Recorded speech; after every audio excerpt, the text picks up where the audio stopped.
terima kasih untuk semua peserta yang tetap semangat di hari terakhir ini. Kita akan bahas mengenai beberapa metode dan teknik mengenai unsupervised learning pada hari ini yang sangat sejalan dengan presentasi dan materi dari Prof. Adila dan Prof. Iko sebelumnya.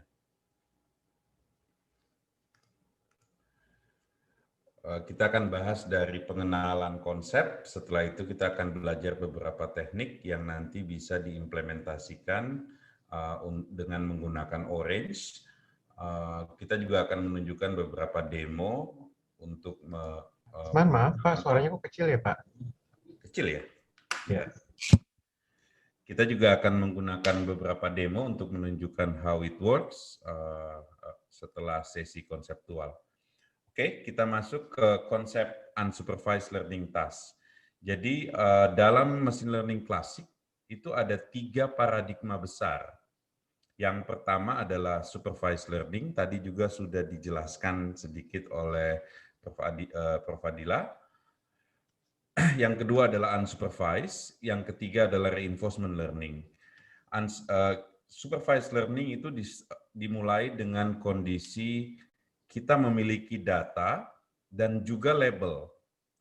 Dan kita mengatakan bahwa ada fungsi yang unknown, yang kita nggak tahu dan tidak akan pernah tahu, yang memetakan data tersebut ke label. Nah, tugas machine learning klasik adalah mendekati fungsi yang unknown tersebut, mencari fungsi hipotesa yang paling mendekati unknown function tersebut, sehingga kita bisa menggunakan polanya untuk data-data baru. Itu yang kita lakukan dengan klasifikasi dan regresi sebelumnya. Jadi kita udah belajar ini di pertemuan pertama bahwa kita punya data, ada labelnya, kita bisa melakukan klasifikasi dan regresi. Kalau klasifikasi, labelnya adalah kelas atau kategori, sedangkan regresi, labelnya adalah nilai-nilai value yang kontinu. Ini sudah kita bahas sebelumnya. Hari ini kita akan bahas dengan unsupervised learning. Unsupervised learning adalah kasus di mana kita tidak punya label. Nah, apa yang bisa kita lakukan dengan data tanpa label? Itu adalah kita mempelajari struktur dalam data. Menurut teori statistik dan probability, semua data itu di-generate oleh satu probability density atau probability distribution. Nah, kalau saya tidak punya labelnya, yang bisa kita lakukan kebanyakan hanya mempelajari internal structure dari data tersebut tanpa label, dan setelah itu kita bisa menggunakan hasil pembelajaran kita untuk keperluan lainnya.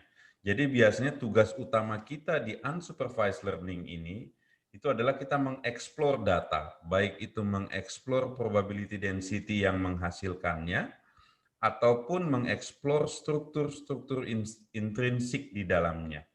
Contohnya, kita mencari cluster atau grup dari virus. Misalnya saya punya data virus, saya pengen cari grup yang membedakan data cluster tertentu dengan yang lain.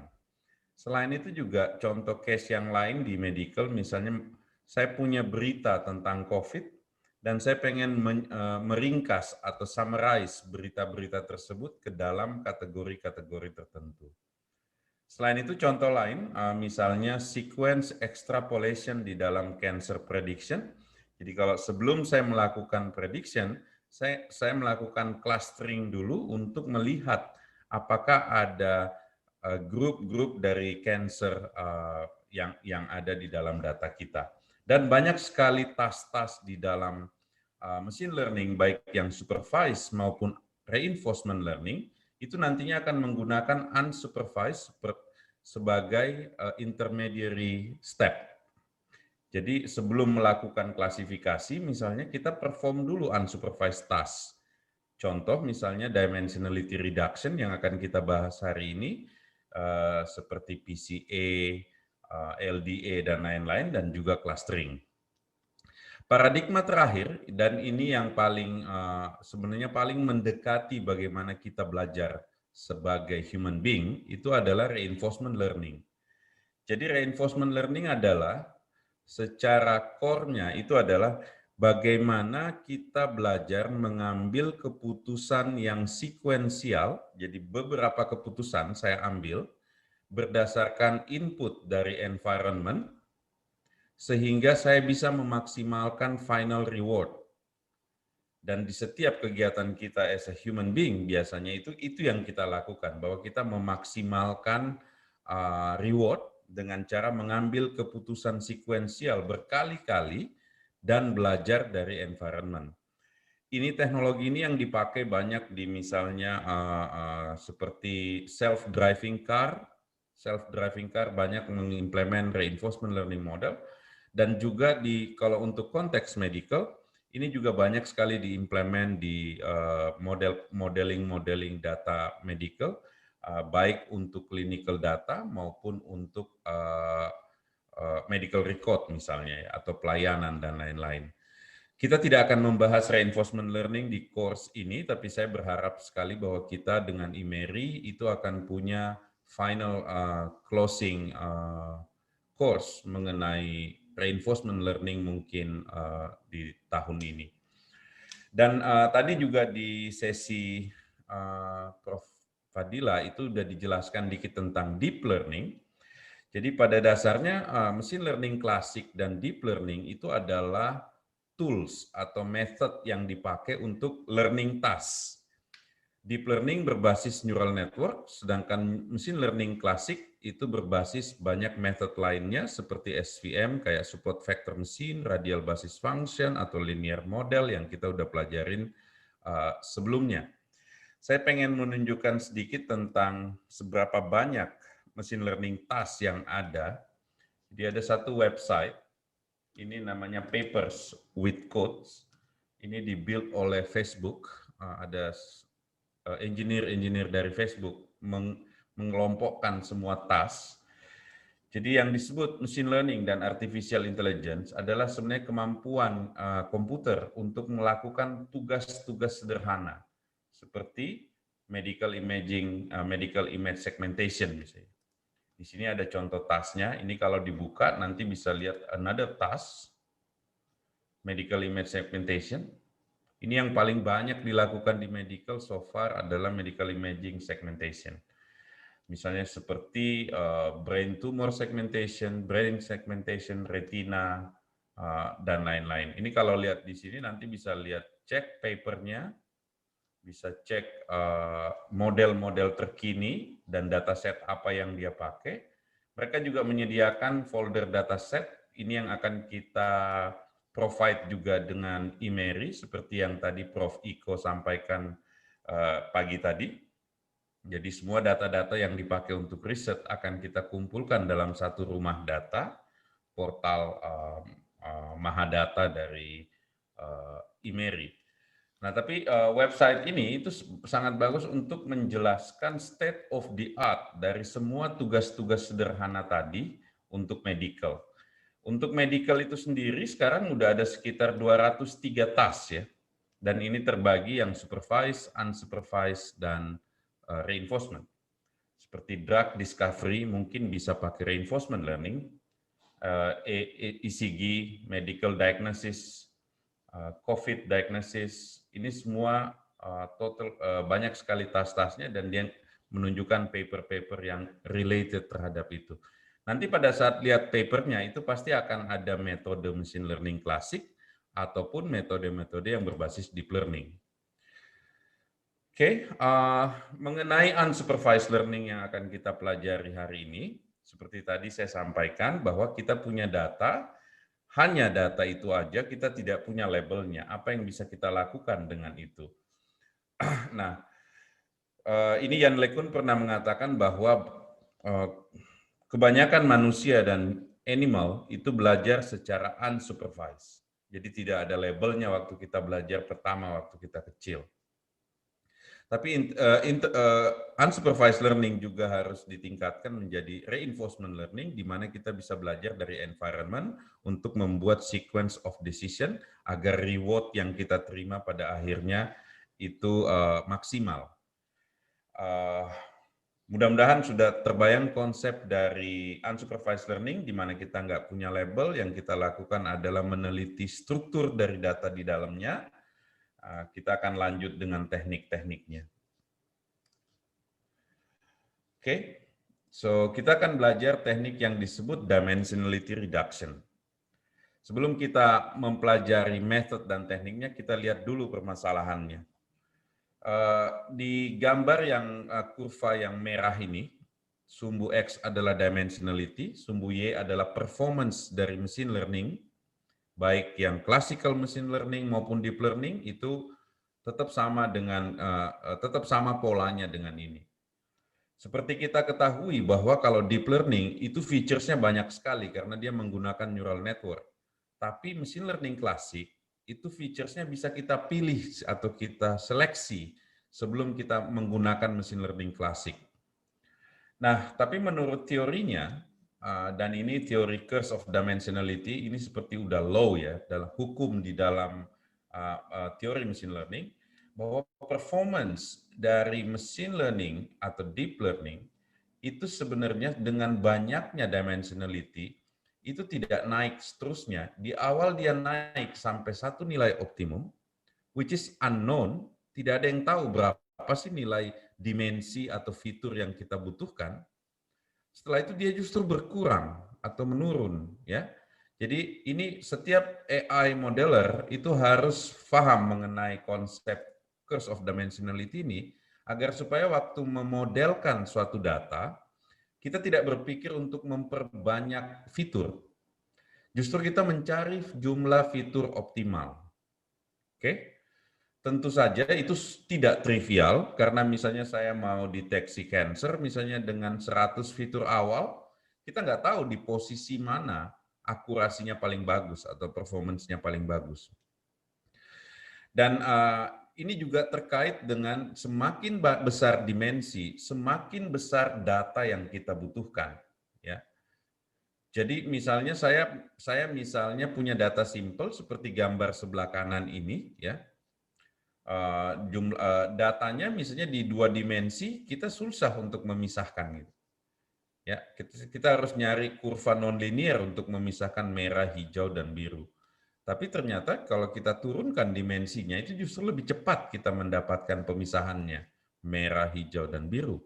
Justru di dimensi yang tinggi kita butuh data lebih banyak, oke, dan juga belum tentu akurasi akan lebih baik. Jadi proses untuk modeling machine learning itu selalu dibatasi oleh the curse of dimensionality ini, bahwa kita tidak mencari jumlah fitur yang paling banyak, tapi kita mencari jumlah fitur yang optimal untuk menghasilkan performance. Dalam hal ini adalah akurasi dari model dan juga generalisasi dari model. So, agar supaya kita bisa mengurangi jumlah fitur yang kita pakai masuk dalam machine learning, teknik yang sering dipakai adalah dimensionality reduction.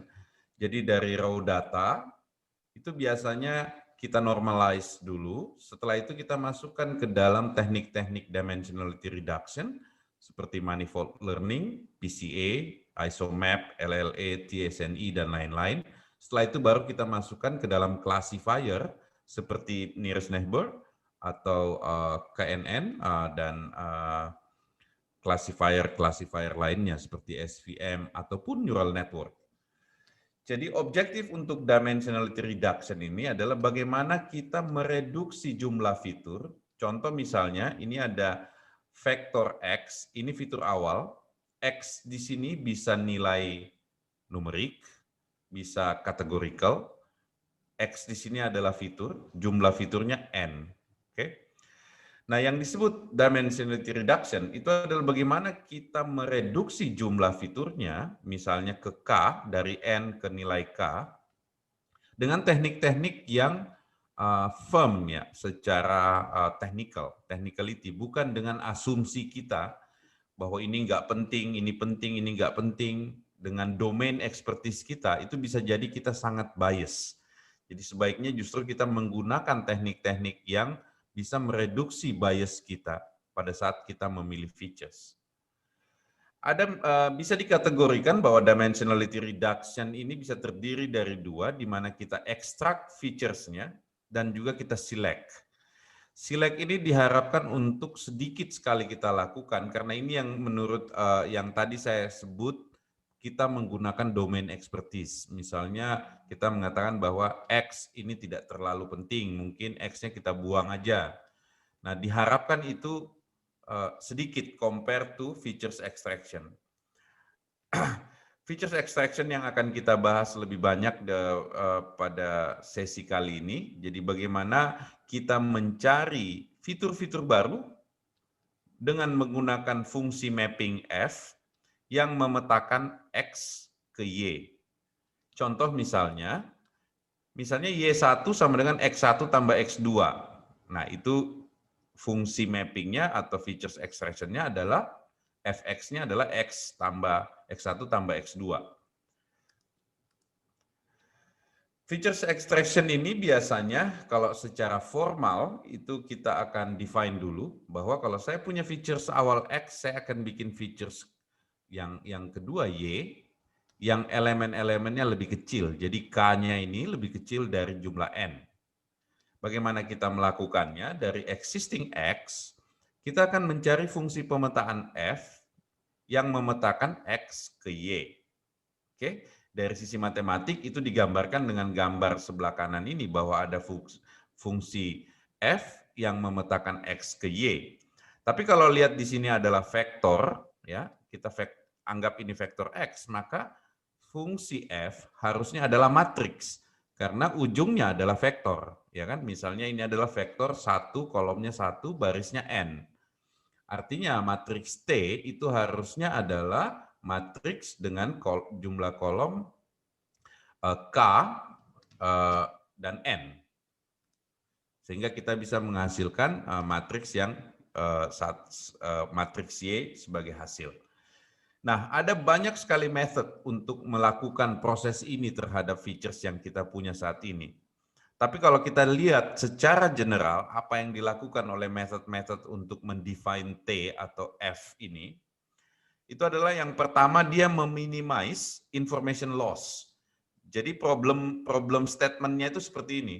Temukan saya T atau transformative matrix yang bisa mereduksi jumlah N ke K dengan cara meminimize information loss. Jadi saya tidak pengen ada informasi yang loss di dalam transformasi itu.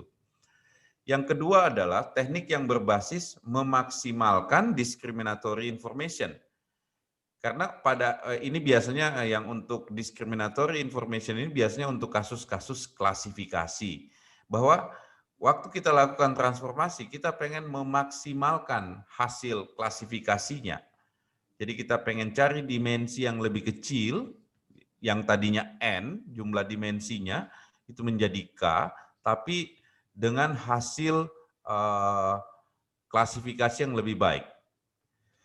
Features extraction method, seperti tadi saya sebutkan, itu banyak sekali berdasarkan minimizing information loss dan maximizing discriminative information.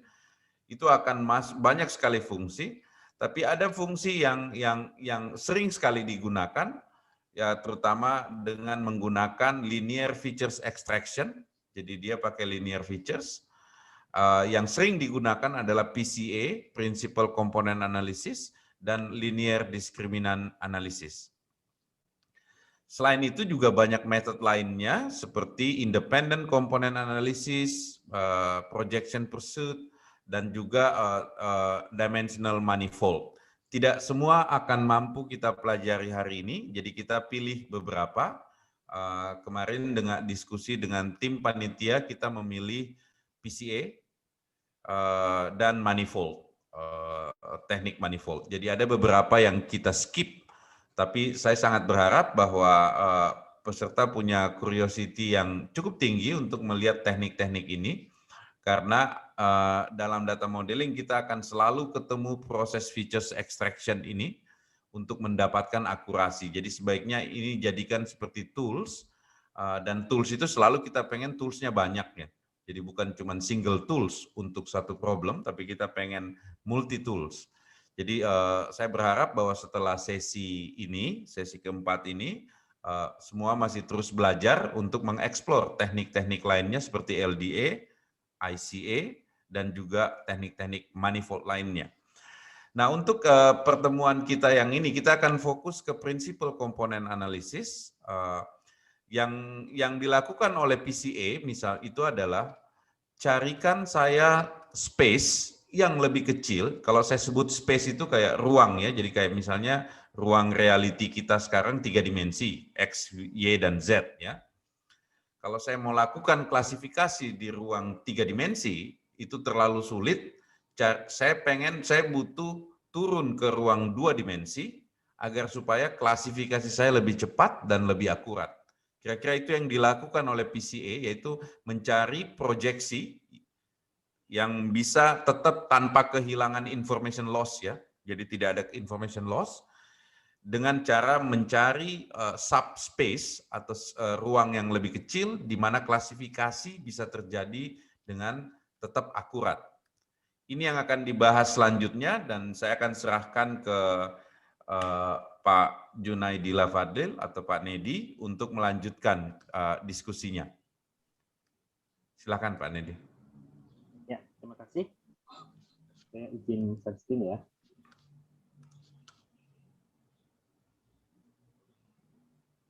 Oke.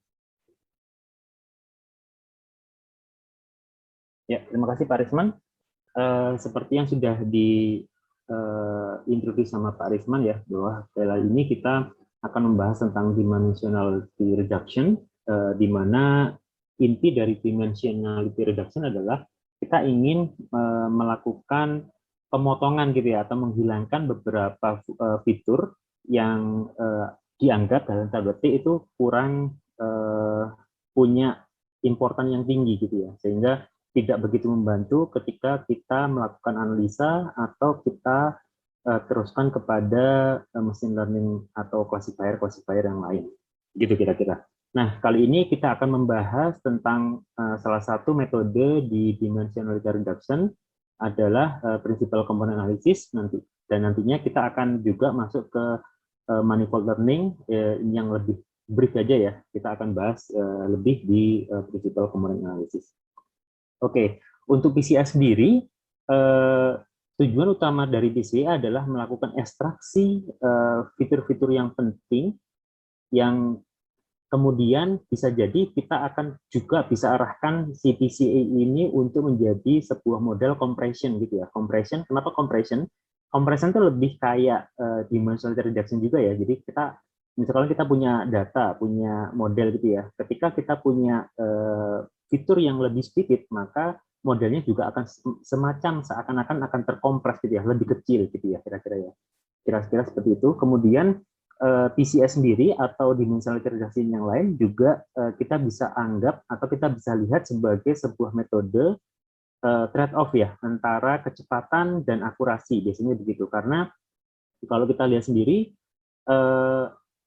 ketika kita punya data yang besar atau fitur yang besar gitu ya, maka kalau kita melakukan proses komputasi, maka punya waktu yang lebih lama untuk melakukan proses ya gitu ya. Meskipun kadang-kadang nilainya juga tidak begitu bagus ketika kita kompres ya. Nah, makanya itu kenapa ada sebuah metode di sini, ada kita melakukan PCA untuk bisa memilah gitu ya, memilah ketika sebuah data mana sih data yang lebih bagus gitu ya, atau fitur yang lebih bagus, sehingga kita punya akurasi kira-kira performance measurement-nya, akurasi yang lebih akurasi yang mirip atau acceptable dengan ketika kita menggunakan seluruh fitur yang ada gitu ya. Nah, seperti yang tadi sudah dijelaskan oleh Pak Risman, bahwa si PCA ini adalah dia ingin mencari sebuah subspace gitu ya, ruangan yang lain yang sehingga kita bisa punya nilai yang lebih gitu ya, untuk ketika kita proyeksikan ke dimensi yang lebih kecil gitu ya. Contohnya misalkan gambar ini gitu ya, ada Gen 1, Gen 2, dan Gen 3 gitu ya. Ini adalah 3 dimensi fitur vektor gitu ya. Kemudian kita ingin hanya ada 2 nilai aja atau 2 fitur aja. Makanya kita bisa proyeksi proyeksikan, misalkan ini adalah vektor X, ini Y, dan ini Z gitu ya. Coba misalkan kita coba proyeksikan ke misalkan ke Y dan Z gitu ya, maka kita akan mendapatkan apa namanya fitur vektor dua dimensi gitu ya. Tapi kita tidak bisa serta-merta melakukan proyeksi seperti itu ya, pasti ada cara gitu ya. Nah, untuk metode PCA, data itu tidak perlu Gaussian, jadi bisa data apapun gitu ya. Nah, di PCA sendiri, data-data yang less important itu akan dihilangkan ya. Nah, ada 7 komponen penting yang perlu kita tahu bagaimana si PCA itu bekerja gitu ya. Cara yang pertama adalah contohnya misalkan kita punya data seperti ini di nomor 1 gitu ya. Data yang punya high dimension, kemudian datanya itu correlated dan redundant gitu ya. Nah, cara yang kedua adalah kita akan melakukan center of point atau kita kembalikan kepada originnya gitu ya. Ketika kita kembalikan pada originnya, maka kita inginkan si metode itu akan mapping terhadap si garis hijau ini ya, garis hijau, di mana dia lebih spread datanya ke arah yang hijau ini daripada ke arah yang merah gitu ya. Sehingga kita ingin masuk ke origin yang si yang hijau ini. Nah, ketika kita sudah melakukan center of point, jadi kita mengembalikan semuanya ke origin dan kita hitung supaya si data itu termapping ke sana, maka akan ada data-data yang terlihat gitu ya. Data-datanya akan ada yang menjauh, ada yang mendekat gitu ya. Nah, cara yang ketiga adalah, atau step yang ketiga adalah, kita akan melakukan komputasi si covariant matriksnya, di mana kita akan menghitung antara satu fitur ke fitur yang lain, covariant antara dua fitur itu, sehingga kita mendapatkan covariant matriksnya. Contohnya di sini hanya 2 aja, jadi si ada H dan U gitu ya. Nah, kemudian kita dapat covariant matriksnya. Kemudian dari covariant matrix ini kita akan melakukan menghitung si eigenvector sama eigenvalue-nya dari sana. Jadi kita akan menghitung eigenvector sama eigenvalue-nya dari si covariant matrix gitu ya. Nah, dari covariant matrix ini kita akan mengambil sebuah nilai M, di mana nilai M ini lebih kecil nilainya harusnya dari dimensi aslinya gitu ya, dari dimensi aslinya. Dan nilai M ini kita harapkan punya eigenvalue yang besar atau nilai skala yang besar gitu ya, lebih besar daripada the highest eigenvalue gitu ya. Dengan punya highest eigenvalue, kita anggap bahwa si nilai M ini itu melakukan representasi dari data-data yang ada gitu ya. Mungkin bisa diingat bahwa ketika kita melakukan data kompresi atau fitur compression atau dimensional reduction, contohnya misalkan kita punya 3 dimensi tadi ya, kemudian kita akan proyeksikan ke 2 dimensi. Maka secara logika data-data itu akan ada data-data yang hilang gitu ya, secara ada yang hilang. Nah, kita tidak ingin data-data yang hilang itu memengaruhi hasil analisanya nantinya. Makanya CPCA ini melakukan proyeksi dengan melakukan pemrosesan datanya berdasarkan si eigenvalue-nya, sesuatu yang sangat penting di dalam data tersebut gitu ya. Kemudian setelah kita pick nilai M-nya, di mana nilai M ini adalah nilai yang lebih kecil dari dia tadi, maka kita akan proyeksikan kepada nilai tersebut gitu ya. Proyeksikan tersebut dengan melakukan dot product dengan si eigenvektornya, sehingga kita akan punya arah yang sama gitu nantinya ya, arah yang sama kepada si hijau untuk si ini. Dan sehingga setelah kita melakukan proyeksi, kita akan mendapatkan data yang lebih kecil dimensinya, data yang tidak korelasi antara satu dengan data yang lain, atau tidak data yang tidak less redundant intinya gitu ya. Sehingga dengan cara ini kita bisa melakukan kompresi gitu ya, atau dimensional reduction. Semoga untuk 7 komponen ini dapat mendapatkan gambaran ya bagaimana si PCA ini bekerja, sehingga data-data yang penting akan kita keep, sehingga data-data yang tidak penting akan kita buang. Nah, meskipun data-data yang baru adalah data-data yang laten gitu ya, tidak terlihat ketika kita lihat datanya gitu ya, tidak sama dengan data yang asli kan gitu ya. Tapi kita harapkan ini merupakan representasi data yang asli dengan mengambil sari-sarinya, kira-kira seperti itu. Nah, tentu CPC ini sangat terpengaruh ya dengan tipe datanya. Makanya kita perlu normalisasi sehingga ketika kita melakukan proyeksi, maka data-datanya akan tetap sama gitu ya. Nah, beberapa common normalisasi method yang biasanya ada atau digunakan adalah kita pakai mean atau unit standard deviation nantinya. Nah, beberapa aplikasi PCA tentunya si PCA ini ada beberapa aplikasi ya. Jadi tidak hanya kompresi, salah satunya kompresi, tapi juga ada standarisasi dan pre-whitening. Dan kompresi adalah salah satunya gitu ya. Dan si PCA ini karena kita punya metode yang menghilangkan fitur-fitur, makanya diharapkan nantinya ketika kita melakukan next step-nya, ketika kita masukin model yang sudah terkompres, model yang sudah kita project ke lower dimension, maka si model atau si classifier itu punya yang less overlearning ya, overlearning-nya lebih turun dan sehingga konvergensinya lebih cepat nantinya begitu ya. Karena kadang-kadang kalau kita punya data-data yang sangat high dimension, maka kadang-kadang si model itu lebih overlearning ya. Jadi untuk konvergensinya akan lebih lama karena dia harus mencari hyperplane yang sesuai dengan geometri datanya gitu ya. Nah, untuk standarisasi sendiri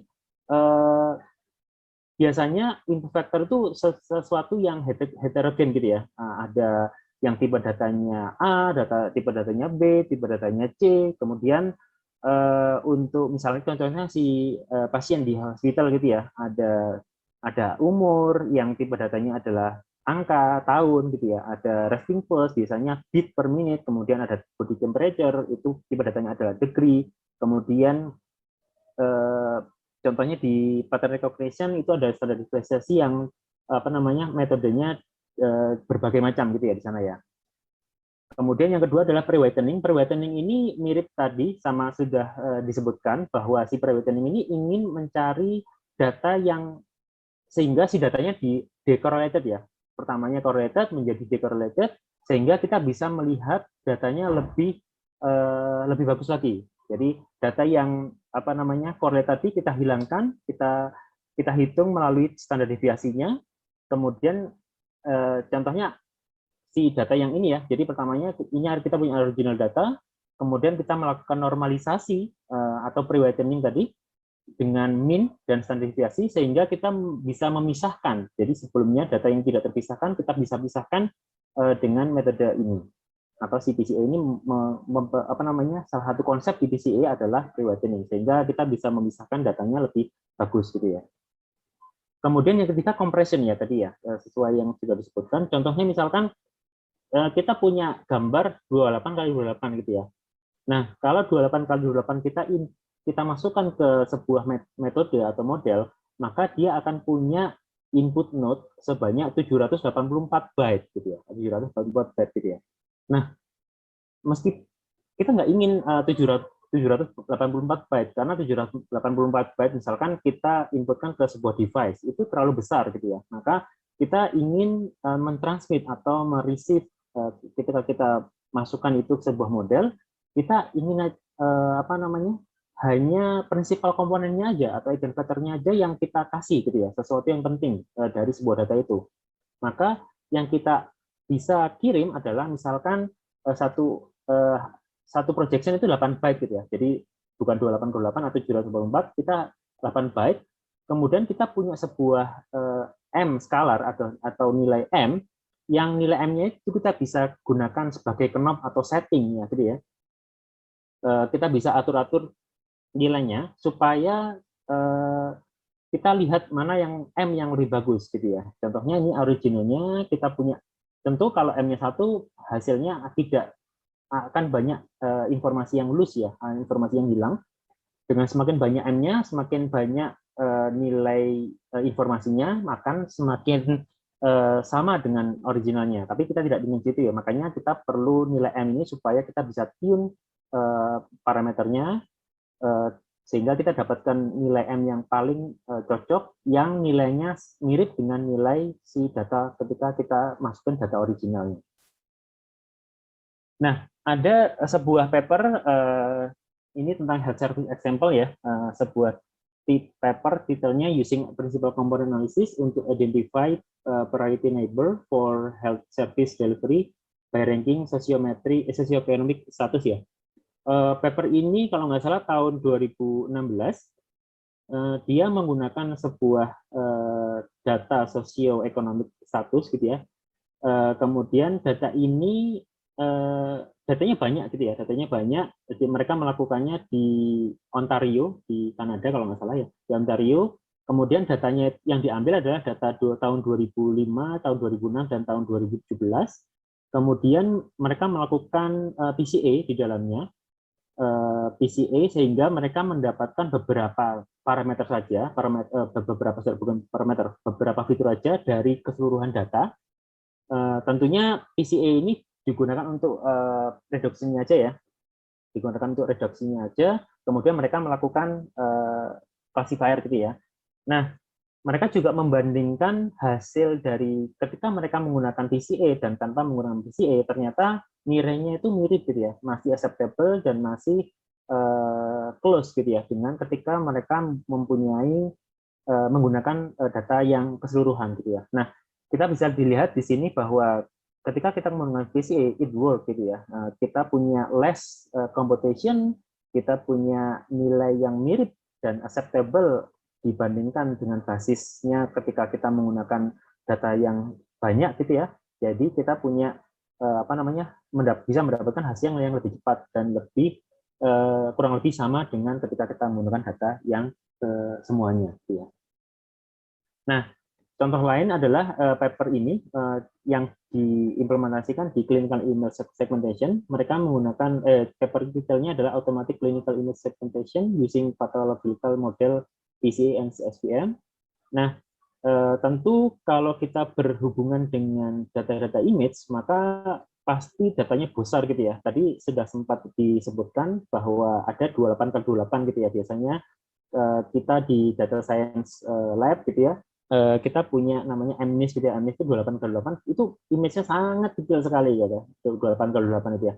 Nah, tentunya akan sangat berbeda ketika kita berhubungan data yang besar gitu ya, resolusinya. Nah, ketika berhubungan data yang besar, maka kita punya input data yang sangat besar juga. Makanya di sini studinya mencoba menggunakan principal component analysis yang digunakan untuk melakukan ekstraksi fitur, dan ekstraksi fiturnya kemudian dilakukan SPM sebagai classifier-nya untuk beberapa data seperti CT scan, kemudian data toraks gitu ya.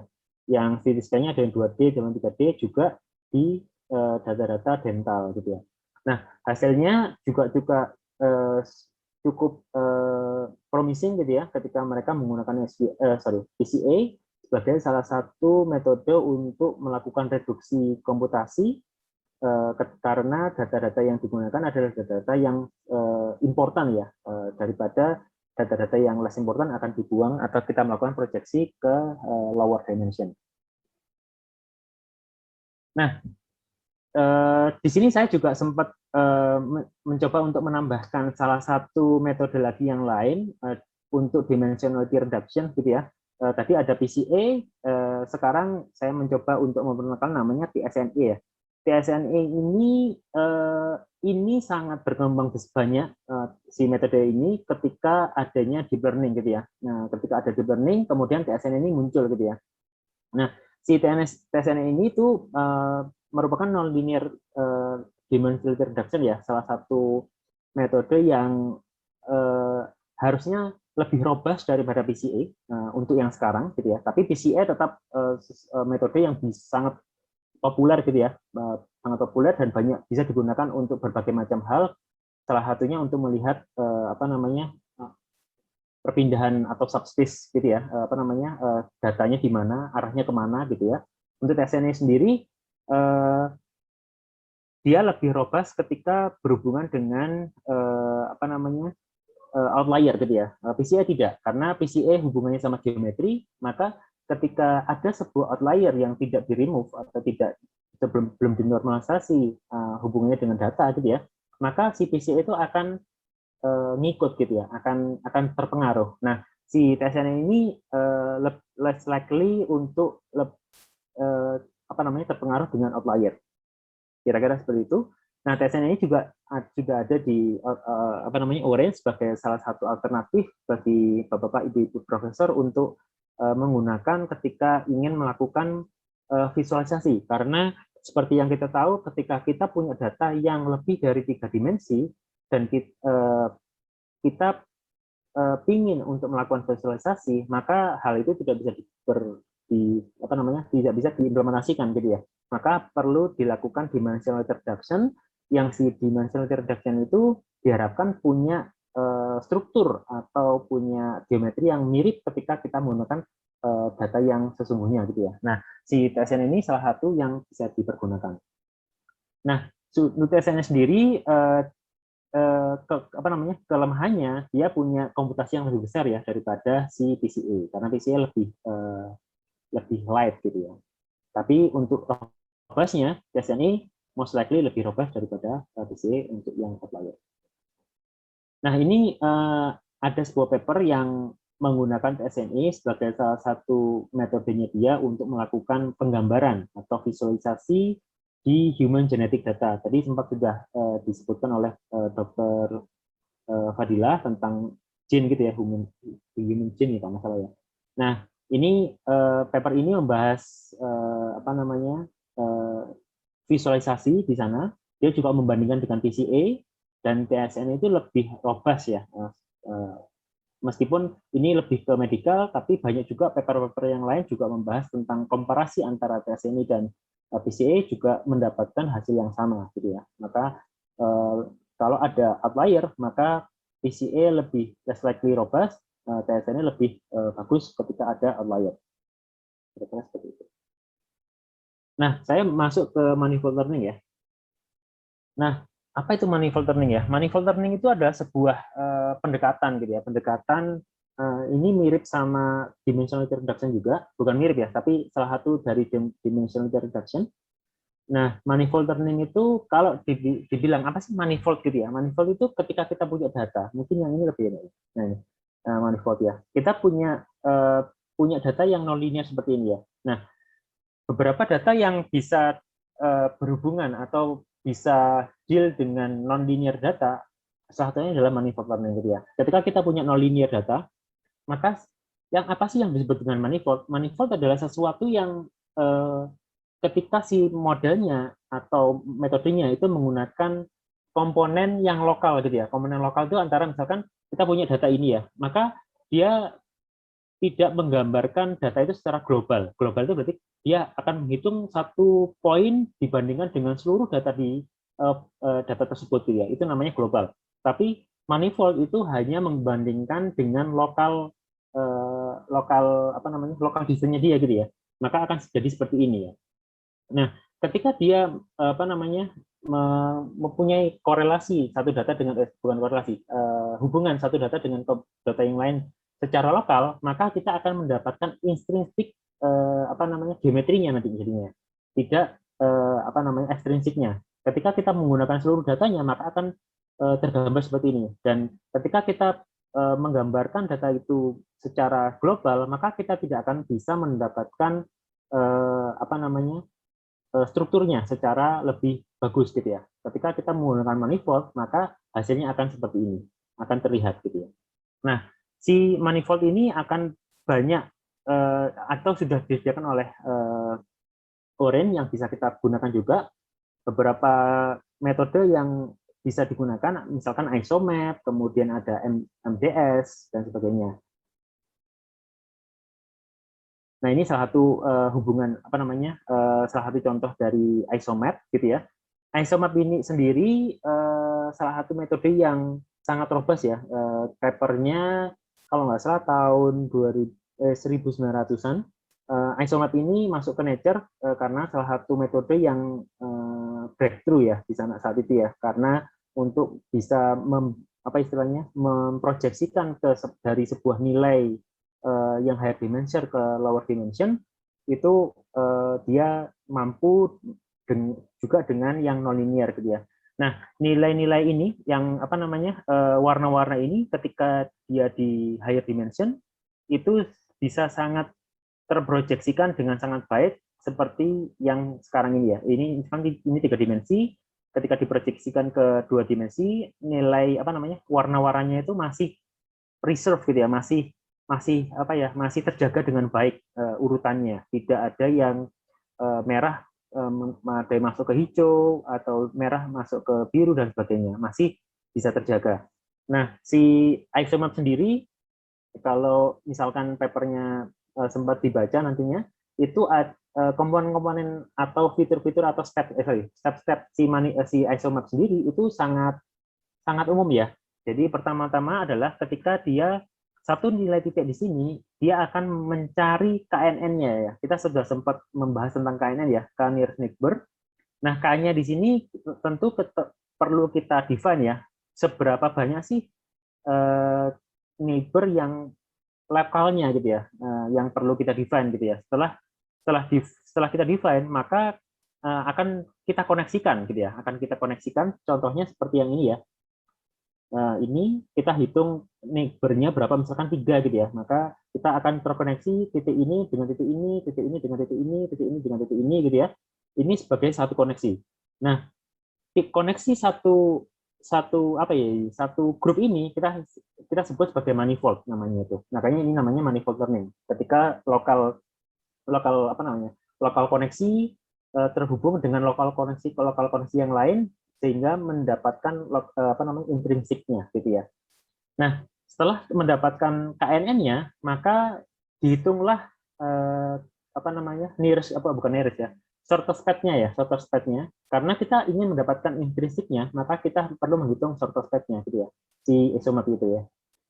Nah, shortest path-nya ada banyak di papernya, itu bisa menggunakan Dijkstra, bisa menggunakan yang lain karena ini lebih ke node, bisa menggunakan banyak hal gitu ya. Salah satunya Dijkstra. Kemudian habis itu dia melakukan proyeksi dari Dijkstra tersebut menggunakan MDS atau saya lupa namanya, MDS kalau nggak salah. Jadi MDS juga salah satu manifold learning ya. Jadi si isomap ini menambahkan 2 step sebelumnya dan menggunakan MDS yang ternyata bekerja sangat baik ya. Isomap ini ya. Nah, si isomap ini punya kelemahan ketika dia berhubungan dengan data yang sangat-sangat besar gitu ya. Nah, perlu kita melakukan sampling supaya tetap bisa berjalan SOP-nya, atau kita perlu menggunakan computational power yang besar untuk bisa menggambarkan visualisasi yang lebih bagus ya. Karena kita misalkan, ternyata datanya harus semua nih misalkan, maka perlu computational yang besar. Atau ternyata dengan sampling aja kita bisa mendapatkan intrinsik geometrinya, maka kita menggunakan sampling aja. Kira-kira itu untuk PCA dan manifold. Dan manifold learning itu juga sudah dipergunakan di health, ini salah satu papernya di manifold learning of brain MRI by deep learning. Dia menggunakan deep leaf network untuk manifoldnya, sehingga dia bisa menggambarkan, memvisualisasikan antara diagnosis ED dan normal gitu ya. Kira-kira itu